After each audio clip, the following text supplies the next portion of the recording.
Hello everyone. डी-एस-ए complete कोर्समध्ये तुम्हा सर्वांचं स्वागत आहे. तर आपण डी-एस-एची सिरीज चालू केलेली आहे. त्याच्यामध्ये आपण सेक्शन नंबर 1 जो आहे डी-एस-ए बेसिक्स अँड फाउंडेशन त्याच्याबद्दल बघत आहोत. तर याच्यामध्ये टॉपिक नंबर 5 आपला ॲडव्हान्स रिकर्शन चालू होता. त्याच्यामध्ये रिकर्शनचे आपण टाईप्स बघत आहोत. तर त्याच्यामध्ये आपण आजच्या व्हिडिओमध्ये टेल रिकर्शन याच्याबद्दल बघणार आहोत. तर हा एक स्पेशल टाईप आणि इम्पॉर्टंट टाईप आहे रिकर्शनचा. तर याच्याबद्दल आपण आजच्या व्हिडिओमध्ये बघणार आहोत. तर तुमचे जितके पण इंजिनिअरिंगचे मित्र असतील किंवा जे पण प्लेसमेंटसाठी प्रिपरेशन करत असतील त्यांच्यासोबत हा व्हिडिओ नक्कीच शेअर करा. त्यांना हेल्प होईल, कारण असे बेसिक जे कन्सेप्ट असतात त्याच्यावरतीच जास्तीत जास्त क्वेश्चन्स विचारले जातात. तर आपण मागच्या व्हिडिओजमध्ये बघितलं होतं की आपण 4 टाईप्स हे कव्हर केलेले आहेत. ते तुम्ही प्लेलिस्टमध्ये जाऊन बघू शकता. आजच्या व्हिडिओमध्ये 5वा टाईप आपण कव्हर करणार आहोत. तर 5वा जो टाईप आहे तो आहे टेल रिकर्शन. टेल रिकर्शन म्हणजेच काय की tail recursion is a type of recursion where the recursive call is the last statement in the function. तुमचा जो पण फंक्शन असेल त्याच्यामध्ये सगळ्यात लास्टचा जो पण कॉल असेल तो असेल आपला रिकर्सिव्ह कॉल.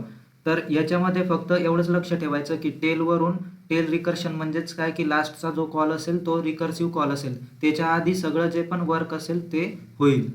तर in simple word the function first does its work the function first does it work and then calls itself at the end. म्हणजेच काय की तुमचं फंक्शन जे आहे ते सगळ्यात पहिले तुमचं जे पण रिमेनिंग वर्क असेल ते सगळ्यात पहिले तिथे करेल आणि त्याच्यानंतर एंडला काय करेल, स्वतःला कॉल करेल, म्हणजेच रिकर्सिव्ह फंक्शनला कॉल करेल.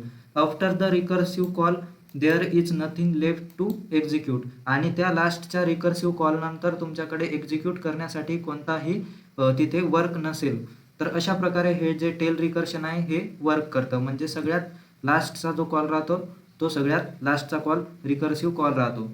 तर स्ट्रक्चर बघायचं झालं तर स्ट्रक्चरमध्ये अगेन सगळ्याच रिकर्शन सारखे याच्यामध्ये पण 2 मेन पार्ट्स आहेत. सगळ्यात पहिला म्हणजे बेस केस, याला आपण स्टॉपिंग कंडिशन बोलतो, जिथे आपला जे फंक्शन आहे ते स्टॉप होतं, प्रोग्राम जो आहे तो स्टॉप होतो. त्यानंतर दुसरा म्हणजेच रिकर्सिव्ह कॉल. आता रिकर्सिव्ह कॉल आपल्या टेल रिकर्शनमध्ये सगळ्यात लास्टचं स्टेटमेंट असतं. तर याचं तुम्ही बघू शकता की इथे आपण प्रिंट केलं आहे फंक्शन, त्यानंतर आपला रिकर्सिव्ह कॉल हा लास्टचा रिकर्सिव्ह कॉल राहणार आहे. त्यानंतर नोटीसमध्ये आपल्याला एक लक्षात ठेवायचं आहे की nothing comes after the recursive call. Recursive कॉलनंतर तुमचं काहीही तिथे येणार नाही प्रोग्राममध्ये. तर जनरल स्ट्रक्चर बघायचं झालं तर टेल रिकर्शनचं याच्यामध्ये आपण डेफ घेतो, डिफाईन करतो फंक्शनला आणि इथे व्हॅल्यू देत असतो. त्यानंतर बेस कंडिशन येते जिथे आपल्याला फंक्शनला स्टॉप करायचं राहतं. त्यानंतर जे पण वर्क असेल ते वर्क इथे होईल, या रिकर्सिव्ह फंक्शनच्या आधी जे पण वर्क असेल ते आधी होईल आणि लास्टला तुमचं येईल हे रिकर्सिव्ह फंक्शन. तर असं एक जनरल स्ट्रक्चर आहे तुमच्या टेल रिकर्शनचं. तर याच्यावरती क्वेश्चन्स विचारले जातात की जनरल स्ट्रक्चर सांगा किंवा सिंटॅक्स सांगा. तर हा सिंटॅक्स तुम्हाला लक्षात आला पाहिजे. जवळपास सगळ्या रिकर्शन टाईपचा सिंटॅक्स हा सेमच आहे, फक्त थोड्याशा गोष्टी चेंजेस आहेत त्या तुम्हाला माहिती पाहिजे. त्यानंतर एक्झाम्पल बघायचं झालं तर इथे आपण सिम्पल एक एक्झाम्पल घेतलेला आहे की print numbers using tail recursion. आता टेल रिकर्शनचा यूज करून आपल्याला नंबर्स प्रिंट करायचे आहेत. तर सगळ्यात पहिले आपण डिफाईन करणार आहे फंक्शनला. तर फंक्शनचं नाव दिलं आहे आपण टेल रिकर्शन आणि इथे n आपल्याला व्हॅल्यू द्यायची आहे. त्यानंतर स्टॉपिंग कंडिशन म्हणजेच बेस केस आपण इथे दिलेला आहे, इफ n इज टू 0 त्यानंतर रिटर्न करेल. जेव्हा पण आपला जो n ची व्हॅल्यू असेल ती 0 होईल तेव्हा आपलं जे फंक्शन असेल ते स्टॉप करेल. त्यानंतर प्रिंट करायचं आहे आपल्याला फंक्शनमध्ये जी पण व्हॅल्यू देणार आहे ती आपल्याला इथे प्रिंट करायची आहे, जर ही कंडिशन जर सॅटिस्फाय नसेल होत तर. त्यानंतर आपलं जे रिकर्सिव्ह कॉल असेल तो लास्टचा रिकर्सिव्ह कॉल इथे येईल, म्हणजेच त्याच्या आधी सगळं जे वर्क असेल ते सगळं वर्क आधी होईल, त्यानंतर रिकर्सिव्ह कॉल तुमचा कॉल केला जाईल. This is the last statement in the function. हे तुमचं लास्टचं स्टेटमेंट असेल तुमच्या फंक्शनमधलं. Nothing comes after it. याच्यानंतर काहीही तुम्हाला त्याच्यामध्ये देता येणार नाही आहे. That is why it's call as tail recursion. म्हणून याला टेल रिकर्शन असं बोललं जातं. तर आपण इथे यांची व्हॅल्यू 5 दिलेली आहे आणि फंक्शनला कॉल केलेला आहे. तर सगळ्यात पहिले काय होईल, तुमचं जे 5 आहे ते यांची व्हॅल्यूच्या जागी तो 5 चालला जाईल आणि इथे 5 जर आला तर मग तो 5 इथे आपल्या बेस कंडिशनमध्ये 5ला चेक करेल की 5 हा 0 आहे का, तर नाही आहे. तर तो काय करेल, इथे 5ला प्रिंट करेल. या स्टेटमेंटमध्ये तो 5ला प्रिंट करेल. त्यानंतर परत लूपमध्ये जाईल आणि रिकर्सिव्ह कॉलमध्ये तो काय करेल n-1 करेल. n-1 काय येईल 4. परत चेक करेल इथे 4 = 0 आहे का, तर नाही. त्यानंतर प्रिंट करेल 4ला, त्यानंतर 3, त्यानंतर 2, त्यानंतर 1. जेव्हा 0 येईल तेव्हा स्टॉप होईल. तर अशा प्रकारे काय करतं हे डिसेंडिंग ऑर्डरमध्ये आपल्याला आउटपुट देतं. जर याचं अपोजिट बघायचं झालं तर तुमचं जे डायरेक्ट रिकर्शन आहे त्याच्यामध्ये तुम्ही बघू शकता की ते असेंडिंग ऑर्डरमध्ये देतं आणि हे डिसेंडिंग ऑर्डरमध्ये आपल्याला आउटपुट देतं. तर हेच तुम्हाला जर रन करून दाखवलं तर पायथॉनमध्ये आपण रन करूयात याला. तर इथे बघायचं झालं तर हा कोड घ्यायचा आहे तुम्हाला आणि कॉपी केला, त्यानंतर जायचं आहे तुम्हाला VS कोडमध्ये.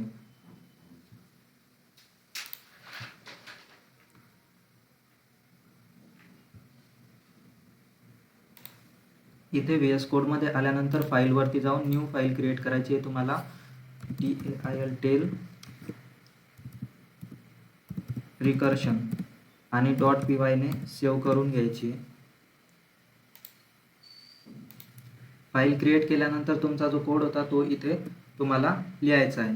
तर याच्यामध्ये तुम्ही कोड लिहिल्यानंतर तर ही झाली कमेंट असते. त्यानंतर इथे इंडेंटेशन बरोबर द्यायचं आहे तुम्हाला सगळं आणि हे जे रिकर्सिव्ह कॉल आहे हे तुम्हाला बरोबर इथे द्यायचे आहेत. त्यानंतर सेव्ह करून घ्यायचं आहे आणि इथे जाऊन रन करायचं आहे प्रोग्रामला. तर रन केल्यानंतर तुम्हाला इथे टर्मिनलमध्ये आउटपुट दिसेल की इथे आलेलं आहे 5 4 3 2 1. तर अशा प्रकारे काय करतं डिसेंडिंग ऑर्डरमध्ये ते रिकर्सिव्ह फंक्शनला कॉल करून आपल्याला आउटपुट प्रिंट करून देतं. तर अशा प्रकारे टेल रिकर्शन जे तुमचं आहे ते वर्क करतं.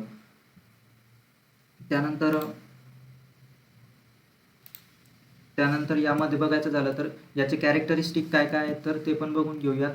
तर सगळ्यात पहिलं म्हणजेच recursive call is the last statement. म्हणजेच काय की लास्टचं जे स्टेटमेंट असणार आहे ते तुमचं रिकर्सिव्ह कॉल असणार आहे. त्याच्यानंतर इथे तुम्हाला कोणतंही वर्क करायचं नाही आहे. त्यानंतर याच्यामध्ये बेस केसचा यूज केला जातो, म्हणजेच काय की स्टॉपिंग कंडिशनचा यूज केला जातो.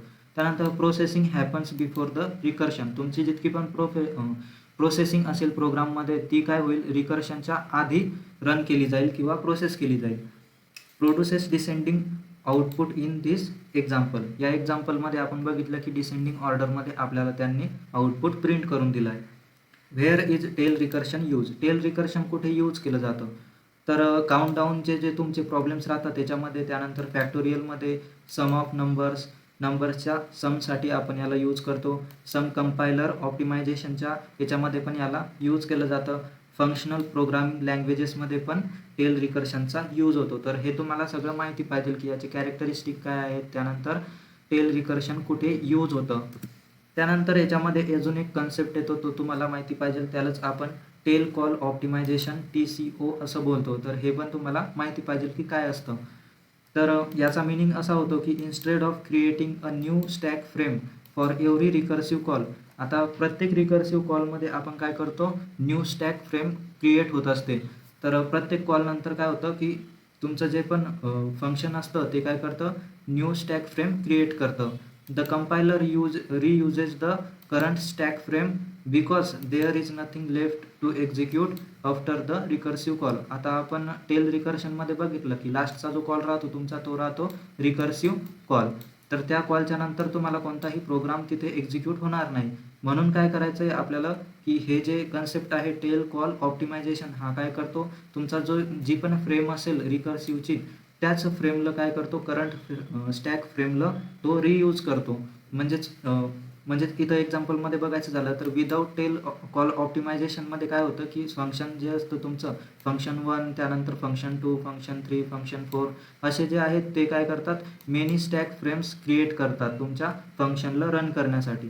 जर आपण हा कन्सेप्ट यूज केला TCOचा तर त्याच्यामध्ये काय होतं की तुमचं जे पण फंक्शन असेल ते काय करेल तुमचा सेम जो स्टॅक असेल तो काय करेल रियूज करेल. त्याच्यामुळे काय होईल तुमची जी मेमरी आहे ती सेव्ह होईल. तर म्हणून याच्यामध्ये काय आहे की मेनी लँग्वेजेसमध्ये टेल कॉल ऑप्टिमायझेशन हे टेल रिकर्शनमध्ये यूज केलं जातं. पण पायथॉन जे आहे पायथॉनमध्ये याला ते ॲक्सेप्ट नाही करत. तर पायथॉन लँग्वेजमध्ये याला आपण यूज नाही करत टेल कॉल ऑप्टिमायझेशनला. त्यानंतर ॲडव्हान्टेजेस आणि डिसॲडव्हान्टेजेस पण बघून घेऊयात. तर ॲडव्हान्टेजेसमध्ये सिम्पल आणि क्लीन असतो याचा रिकर्सिव्हचा कोड. त्यानंतर can be optimise by some languages using tail call optimisation. तर या कन्सेप्टमुळे आपण काय करू शकतो की तुमच्या ज्या लँग्वेजेस आहेत त्यांना ऑप्टिमाइज करू शकतो. त्यानंतर in optimise languages it can use constant stack space. तर त्याच्यामध्ये आपण जी तुमची स्टॅकची स्पेस आहे ती कॉन्स्टंट ठेवू शकतो.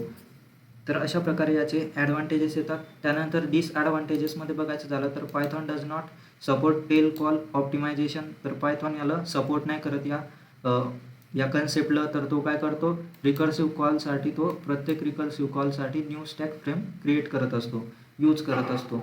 Without a base case it causes infinite recursion. तर बेस केस नसेल तर तुमचा जो प्रोग्राम आहे तो इन्फानाईट रिकर्शनमध्ये चालला जातो, इन्फानाईट लूपमध्ये चालला जातो. For very large values of N. जर यांची व्हॅल्यू खूप जास्त असेल तर पायथॉन काय करेल, रिकर्शन एरर तुम्हाला शो करेल. तर त्याच्यामध्ये एरर पण येऊ शकतात. तर असे त्याचे डिसॲडव्हान्टेजेस आहेत. तर अशा प्रकारे टेल रिकर्शनचा कन्सेप्ट पण आपण बघितला. तर आपला जो सेक्शन नंबर 1 होता तो DSA बेसिक्स अँड फाउंडेशन हा कंप्लीट झालेला आहे. त्याच्यानंतर आपण पुढच्या व्हिडिओजमध्ये तुमचा जो सेक्शन नंबर 2 असेल तो आपण स्टार्ट करणार आहोत. तर सिरीजला फॉलो करा, प्लेलिस्ट सेव्ह करून ठेवा आणि तुमच्या मित्रांसोबत नक्कीच शेअर करा.